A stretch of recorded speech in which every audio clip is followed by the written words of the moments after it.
ऊपर दायित्व दे रहे हैं दशरथ जी कि इनको राजकुमार बना दिया जाए। और राजकुमार बना दिया जाए तो वशिष्ठ जी पहुंच गए राज जी के कक्ष में। और एक युवराज को भाई, क्योंकि राजा इसमें विलंब नहीं करना चाहिए कि काल करे सो आज करे सो पल में कर ले हो भौरा करे हो। पर हमारे क्या कहते हैं, अभी तो विचार करेंगे, 2-4 दिन सोचेंगे, फिर बताएंगे कि ये काम करेंगे नहीं करेंगे।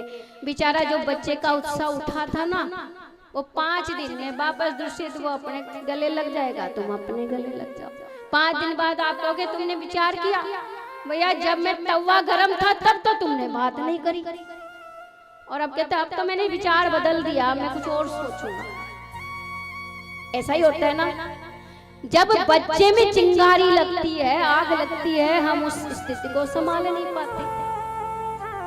और जब वो शांत होता है तब कहता है कुछ कमाता नहीं, कुछ खाता नहीं, कुछ कर रहा है, पैरों पे खड़े हो जाओ, पैरों पे खड़े हो जाओ, पैरों पे खड़े हो जाओ। तो आजकल के बच्चे कहते हैं अरे खड़े तो हैं और कितना खड़े हो जाए।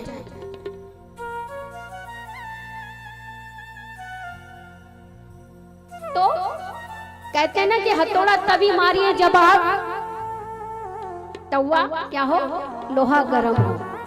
तो जब आपके संतानें तपती हो, गरम हो, तभी हथौड़ा मार दीजिए।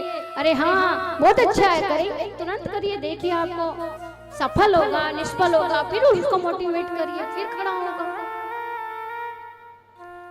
और यहाँ वशिष्ठ मुनि जी ने तत्काल राम के कक्ष में पहुंचकर नियम व्रत, क्योंकि जब राजा बनेंगे तो कुछ नियम व्रत हुआ करते थे, तपश्चर्या से गुजरना पड़ता था, धरा पे सोयन करना पड़ता था, व्रत करना पड़ता था, जाप करना पड़ता था, ये कई स्थितियां थी। वो सारे व्रत वशिष्ठ जी ने बताए।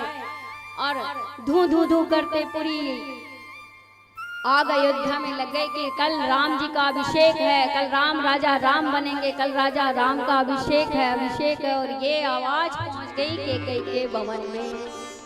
और किसके घर में, किसके कान में? पर उससे पहले पेट में दर्द किसका होगा कि राम का अभिषेक होगा?